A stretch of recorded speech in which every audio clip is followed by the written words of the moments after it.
Hello students, हम लोग करने वाले हैं class 12 math NCERT chapter number 7 integral और एक्सरसाइज 7.10 हमारी चल रही है और हम लोग क्वेश्चन नंबर 7 पे आ गए हैं।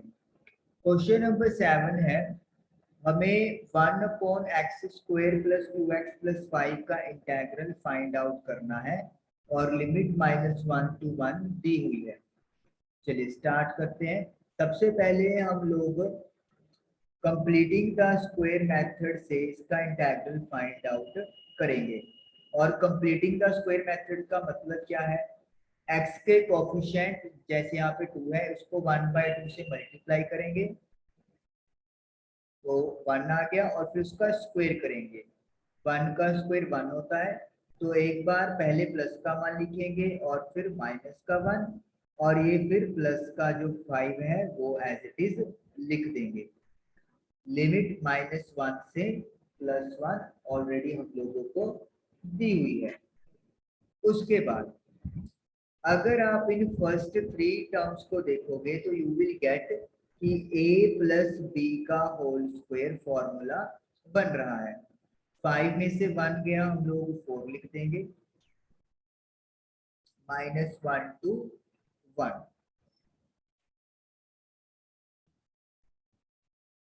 तो it will be 1/x plus 1 का होल स्क्वायर प्लस 4 को हम लोग 2 का स्क्वायर लिख सकते हैं, -1 to 1।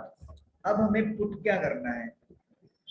अब हम लोग x प्लस 1 को t पुट कर देंगे तो जाहिर सी बात है dx जो है वो dt के इक्वल हो जाएगा।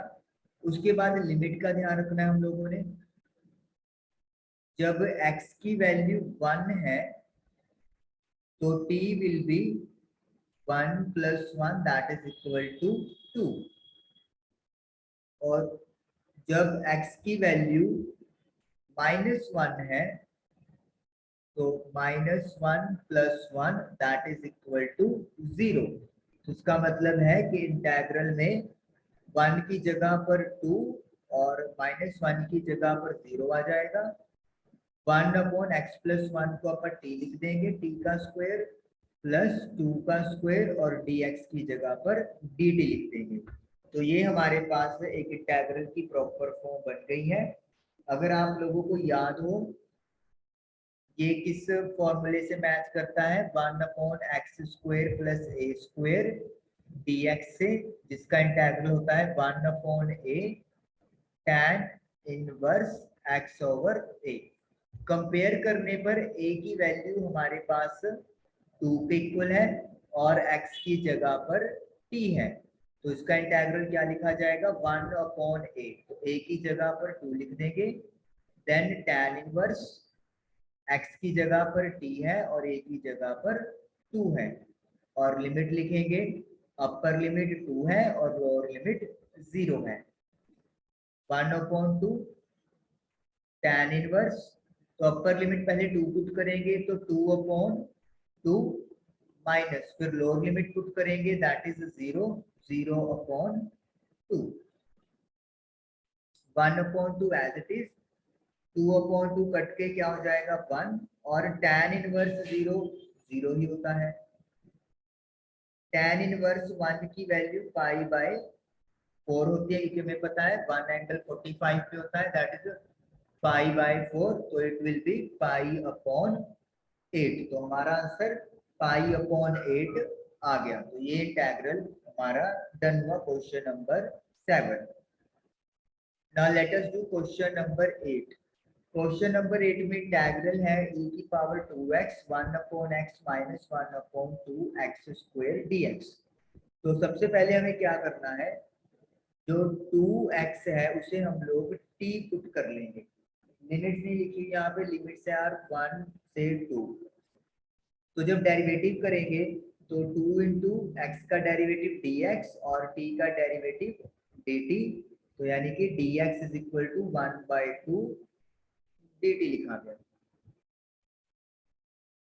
अब जब अपर लोअर लिमिट पुट करेंगे x की वैल्यू 1 तो t will be 2 × 1 that is equal to 2 और जब x की वैल्यू 2 है तो t will be 2 multiply by 2 that is equal to 4। तो इसका मतलब 1 की जगह पर 2 आ जाएगा और 2 की जगह पर 4 आ जाएगा। तो e की पावर 2x की जगह पर t लिख दें। अब 1/x है हमारे पास।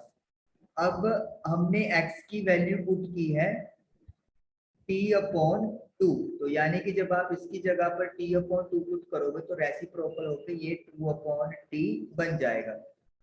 नेक्स्ट 1/2x² है, मैं इसको साइड में सोल्व करता हूँ। x² का मतलब है t²/4 लिख देंगे। तो ये 2 और 4 कैंसिल होकर 2 रह जाएगा, तो 2 ऊपर शिफ्ट हो जाएगा, तो 2/t² और dx की जगह पर dt। कहने का मतलब ये है कि जो भी आपके पास x वाली टर्म्स है उसे आप लोग t की फॉर्म में कन्वर्ट कर रहे हो, ये चीज है आपके पास। अब अगर हम लोग यहाँ पे आपको एक पहले मैं आइडेंटिटी लिख के बताता हूँ।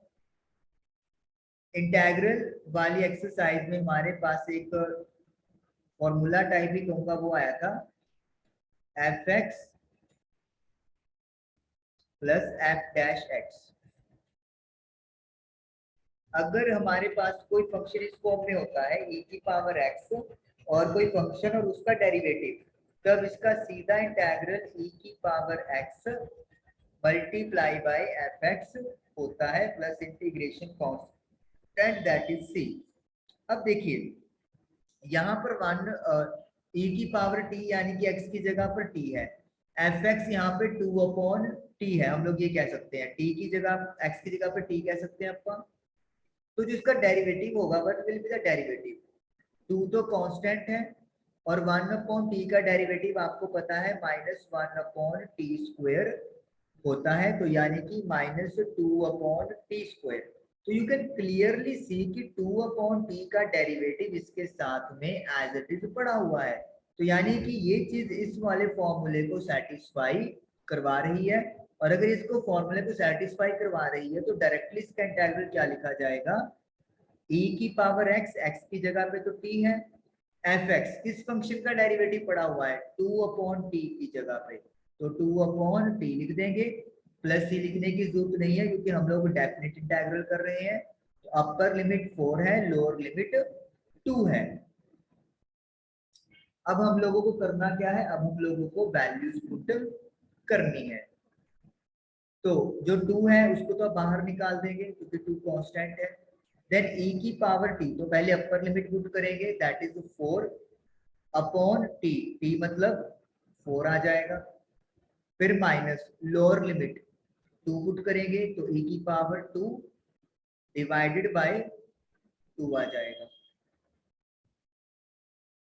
ओके, एक यहाँ पे गड़बड़ रह गई, एक चीज गड़बड़ हो गई है। यहाँ पे dx की जगह पर dt/2 था, तो अपॉन 2 जो है वो हमारा रह गया है। 1/2 मतलब आप इसको बाहर लिख लेंगे, तो ये तो 2 के साथ 2 कैंसिल ही हो जाएगा। ओके, अब e की पावर 2 ये भी कॉमन ले आओगे, और 4 और 2 में से हम लोग यहाँ पे 2 कॉमन ले लेंगे, तो यहाँ पे बच गया e की पावर 2/2, और ये पूरी की पूरी टर्म बाहर है तो -1। तो जब आप एलसीएम लोगे तो इट विल बिकम e² -2/2। तो ओवरऑल आंसर आ गया आपके पास e² -2/2 multiply by 2 that is 4। Yes, we are getting correct answer. तो कहने का मतलब ये है कि अगर आपका फॉर्म ये वाला बन जाता है तो इंटीग्रल दिखाने की आपको जरूरत नहीं होती, आप सीधा आंसर यहाँ पर लिख सकते हो। और ये जो मिस्टेक थी कि 1/2 रह गया है, उसे काइंडली यहाँ पर नोट जरूर करें क्योंकि आपका अदरवाइज आंसर गलत आ जाएगा। बाकी सारी चीज सेम है जो भी आप जैसे कर रहे थे, upper limit minus lower limit. तो आई होप कि आपको क्वेश्चन नंबर 7 और 8 क्लियर हुआ होगा। Thank you for watching the video.